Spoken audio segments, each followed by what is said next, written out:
you're having a bad time right now, it cannot last. Poor people talk about money all the time. Rich people talk about things. Wealthy people, they talk about ideas. Instead of waiting for someone to give you a job, create your own work. He was a Bahamian evangelical Christian and ordained minister. He founded the Bahamas Faith Ministries International. He was the CEO and chairman of the International Third World Leaders Association. He's Myles Munroe, and here's my take on his top 10 rules for success. Rule number 5 is my personal favorite, and make sure to stick around all the way to the end for some special bonus clips. And as always, as Myles is talking, if he says something that really resonates with you, please leave it in the comments below and put quotes around it so other people can be inspired as well. Enjoy.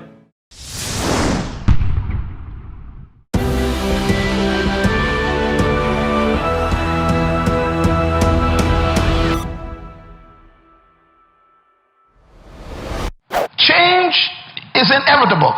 Change is also the principle of life.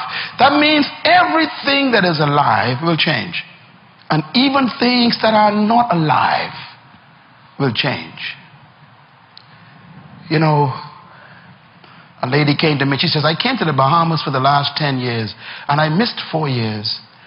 And I came here this past month and everything is different. The airport is new, she said. What happened to the old airport, she says. In other words, even the things not alive are changing. The way the river runs down the mountain is wearing away the mountain. You go back to that mountain 10 years later and the river is wider. Change is in creation. It's part of life. So here is the question then. Ecclesiastes chapter 3. It says, to everything there is a season, and to every purpose under heaven there is a time for it. To everything there's a season. How many things have a season? Everything. This is one of the best news I ever got in my life. When I understood this, I was a teenager, and it changed my life.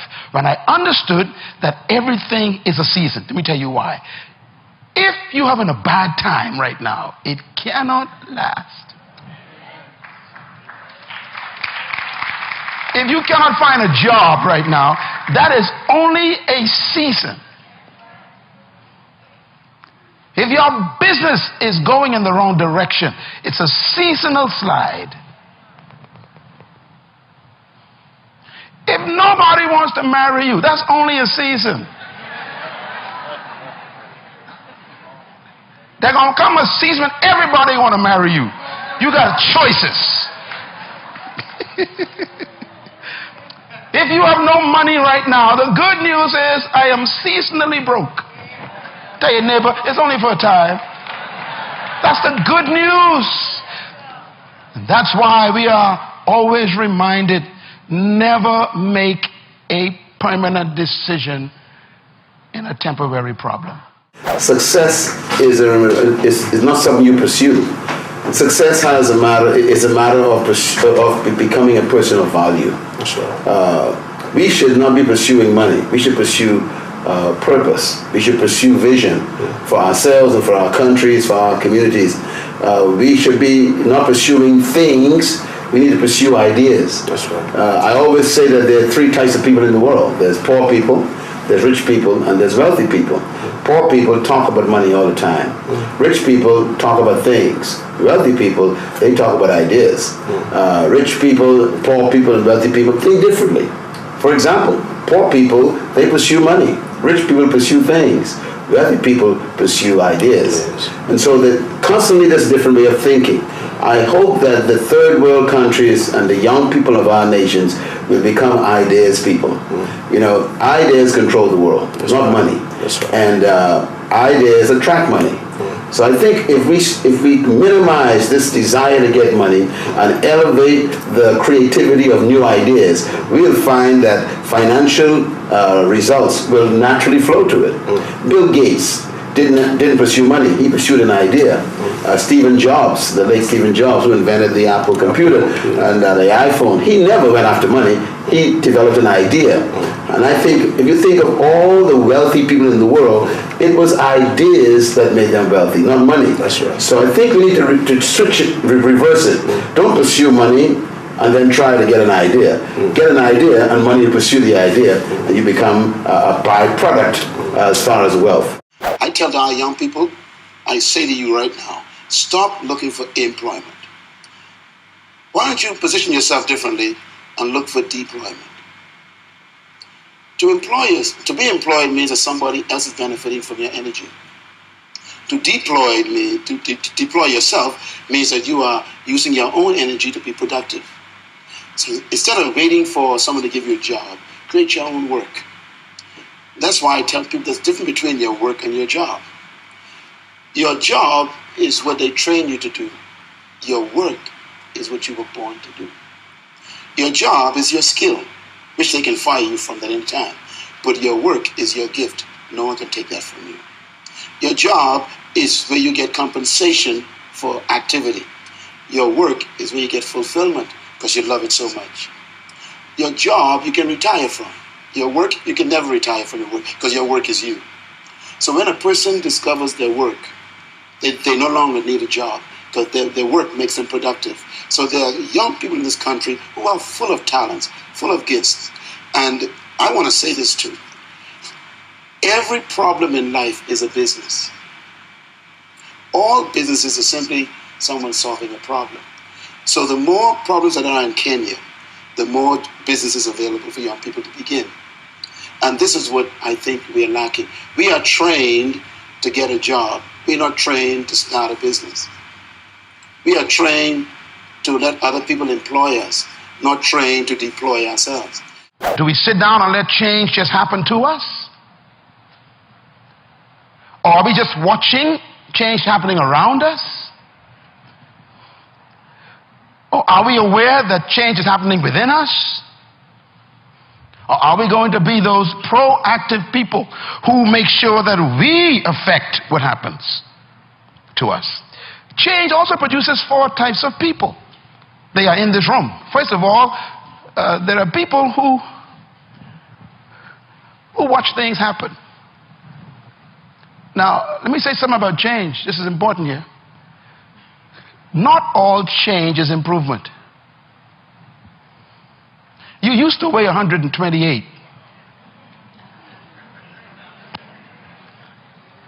And now you changed. And for some of you, that's not an improvement. You lost your wardrobe. You lost your ability to climb up steps fast. You even lost the quality of health that you had. Change doesn't mean improvement all the time. But the problem is, without change, there can be no improvement. So you have to decide what to do with change. Change will happen.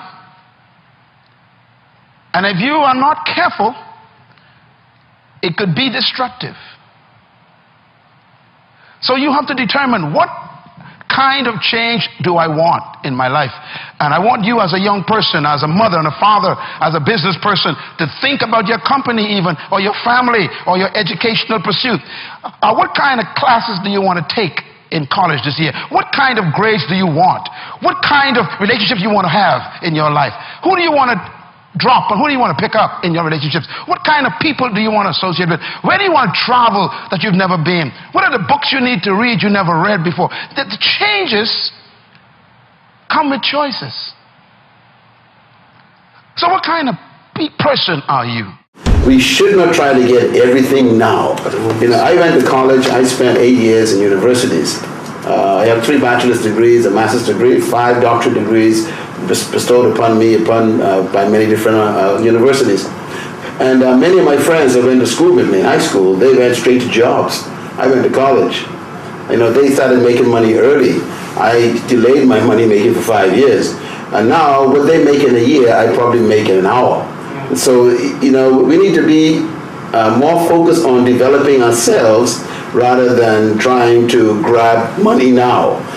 Focus on self-improvement, self-expansion, rather than trying to get your pocket to expand.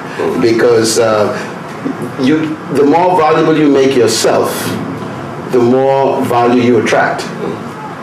You're not paid for how hard you work. You're paid for what you are worth to the organization. That's right. And the more intellectual development you have, the more spiritual development you have, the more psychological development you have, emotional stability, you become more valuable to the world. And let me say this finally. If you become valuable to the world will pay you to be yourself. That's right. So it's important for you to become a person of value, not to seek value in things. That's right. I get paid for what I know, not for what I do. And I think this is what we need to perceive as being most valuable. Do you know what they actually call intellect? They call it capital. You know, intellectual capital is really a commodity. And so I want to encourage our young people to focus on discovering the purpose for your life, why God created you, and then discover your gifts, and then refine them, develop them, practice them, and then even begin to serve them freely to your community. Develop yourself, and in a short time you'll discover that people will pursue you, because when you develop your fruit and you maximize your fruit of your gift in life, just like a tree, trees never bring their fruit to you. That's right. They just simply manifest them. You are attracted to the tree. So when you develop your gifts and refine your gifts, you don't need to look for followers. They'll find you. That's right. After all, leadership is not about finding followers. It's about followers being attracted to what you have. And this is true commodity. The power for me to be successful was not in the teachers. It was not in the educational system. It was not in my culture. It was not in my society. It was within me. And I began to think, God, if you are a good God, why am I poor? If you are a great God, why are these people better than me? If you make me in your image, why are they special and I'm a monkey? And that night, no thunder, no lightning, no earthquakes, nothing. I just heard a voice in my mind. And the voice said, I ask you to believe me and you will be saved, not them. And that night, I made a commitment to believe what God said. 13 years old, I said, okay, I believe that I have the power to experience far beyond all I can ever ask, think, or imagine. 13 years old. And that's when my pursuit of God began. When was it that you realized you wanted to become a preacher? You know, I didn't want to become a preacher. Matter of fact, today I still don't consider myself a preacher. I think it drove me to have a passion to help everybody who's been oppressed. My passion is to make sure that no one should live under what I experienced. I never desired to be a minister. I desired to help people. You should never judge your success by other people's accolades. You judge your success by God's instruction to your life and how well along you are with that instruction. Because I found out something in life, the average human being is so mediocre that to be a genius, just do a little extra. Y'all missed that. People are so normal. To be an expert, just go 1 inch abnormal, and they think you're great. So don't judge your success by the masses, what they think of you. Judge yourself by what God told you to do. Can I put it another way? When experience is your best teacher, then progress is imprisoned. Experience could be a curse. I've been taught by my parents years ago that experience is the best teacher. I don't believe that anymore. Experience could cause you to stop progressing because you keep judging your dreams by your experience or your vision by your experience, and you end up saying, I tried that before, or I never saw anyone do it that way. And you begin to use your experience to stop your progress. This is why God always makes history with young people. Because old people got too much experience. You all remember the story with David and Goliath? The problem with Saul, who was the king, was he had experience. And he tried to put his experience on David. He told David, wear my armor, wear my shield, use my sword. David put it on. David said, this thing is too heavy. And he went out and fought the giant with something the giant never saw before. A sling. How do you fight a rock with a sword? The giant says, what is this thing he's using? The giant is trained, experienced with a sword. So he expected an experienced swordsman to come and fight him. But here comes a little boy with equipment he ain't never seen before. We need some people like that in the 21st century who come with some things that they ain't never seen at the office. Think of some ideas that wreck the whole system. That's why Stephen Jobs will always be in history as a great inventor. He keeps defying his own experience. I was reading watching a documentary on him 2 weeks ago, and they said that when the iPhone came out, they said to him, that's it. You're the ultimate. This is it. He said, no. And he came up with this idea about the iPad. And he said, the people in the company said, it will never work. Why? It's an abnormal size. Either you get a computer or an iPhone. Put it in your pocket or put it in your briefcase. He said, this thing in the middle ain't gonna work. He says, look, we're gonna make this. Now the iPad is the most common machinery people use in the world. Sometimes you gotta defy your own board to take progress. Experience, consult your experience, but never let it rule you. Shakespeare says, sweet are the uses of adversity. Ooh, I like that.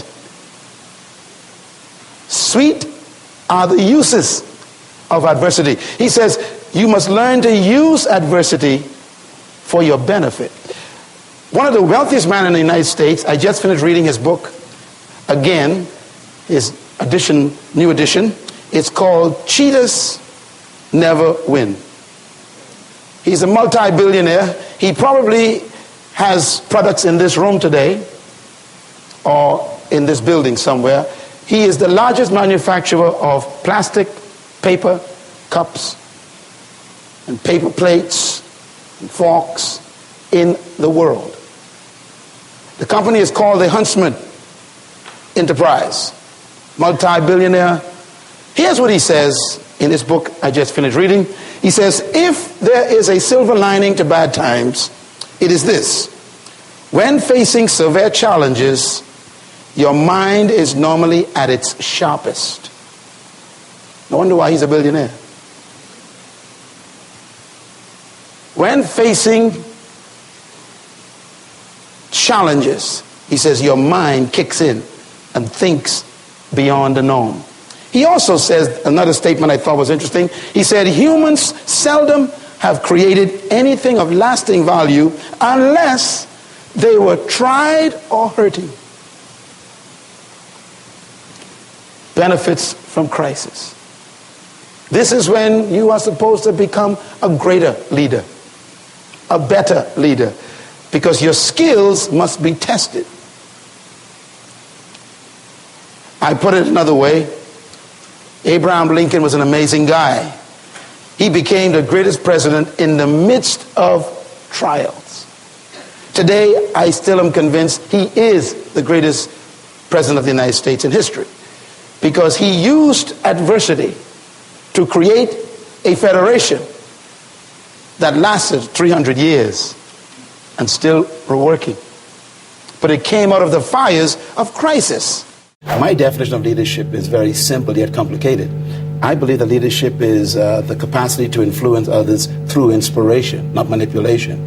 And that inspiration comes from a passion which is motivated by a sense of vision and a sense of purpose. So leadership is first personal, then it's corporate. Leadership is not something you pursue, it's something you discover. Leaders are born when a human discovers something more important than their personal ambition. Leadership is You don't pursue it? Leadership you discover? No, true leaders do not seek followers.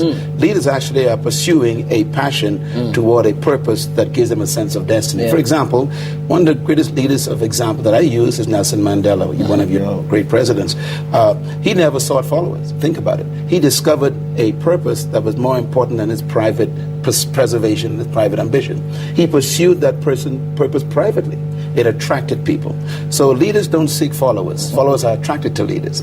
Leaders are more concerned about discovering a purpose to improve the life of humanity that's more important than their personal ambition. So they sacrifice themselves to accomplish something for the greater good. Yeah. We find that very rare lately. Most people we call leaders are simply professional manipulators, and they actually are more concerned with their own promotion than promoting the people. As you look back over your life, if there's just one thing that you could do differently, what would it be? That's always a tough question. I get that question asked a lot. I'm not sure, because everything that happened in my life produced me. Even the negatives, even the things that I might have failed in, the things I've made mistakes with, they were fantastic classrooms for me. And I believe the best thing in life to do is not to regret and try to change what happened, but to interpret it properly, maximize it, and use it to serve other people. And that's what I want to do with my past. Thank you guys so much for watching. I made this video because Abel Solomon asked me to. So if there's a famous entrepreneur that you want me to profile next, leave it down in the comments below and I'll see what I can do. I'd also love to know, what did you hear today that inspired you the most? What was the biggest lesson that you learned after watching this video? I'd love to hear from you. Please leave it in the comments and I'm gonna join in the discussion. I also wanna give a quick shout out to Max Young. Max, thank you so much for picking up a copy of my book. It really, really, really means a lot to me. So thank you guys again for watching. I believe in you. I hope you continue to believe in yourself and whatever your one word is. Much love. I'll see you soon.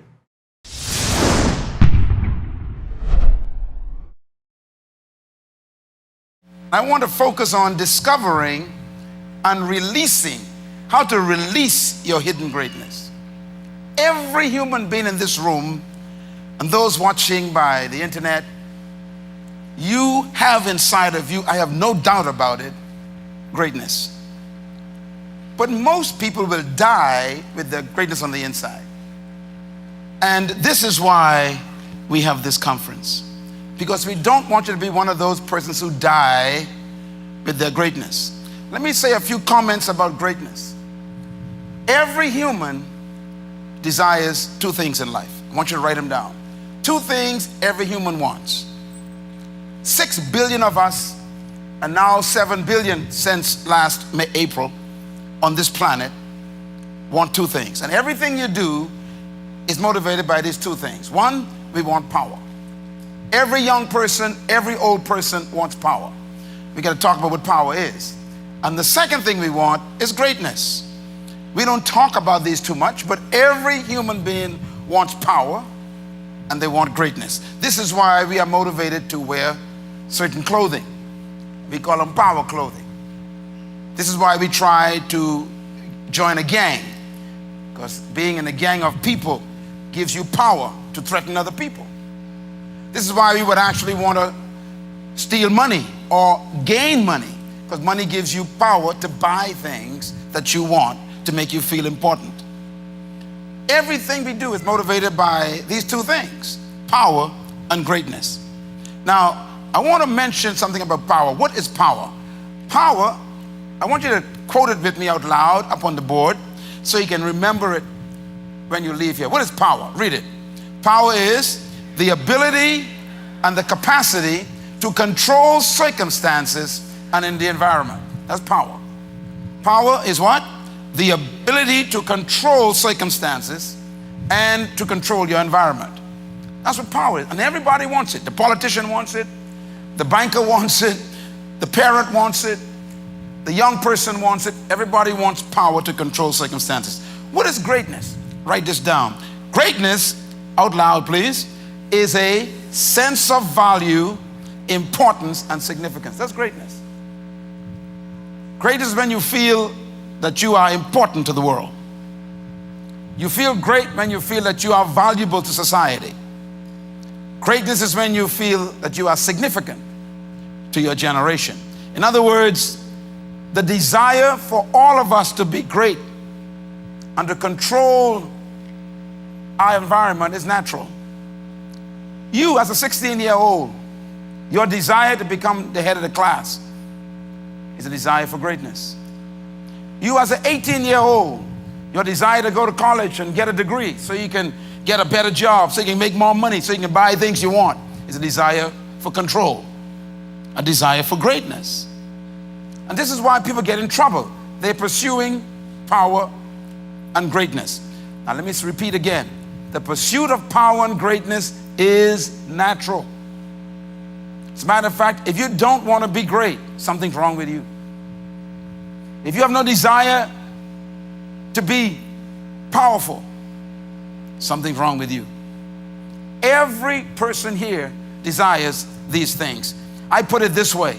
God is not against your desire for greatness.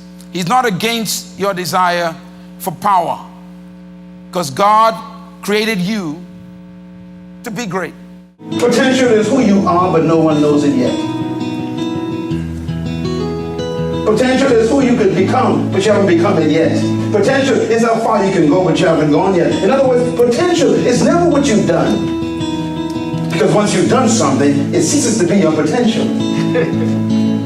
Potential, therefore, has to do with what you haven't done yet, that you can still yet do. And that's why I am after you. I came after you because I'm bored with what you've done. I'm bored. You got a PhD, so what? It's over. What's left? That's right.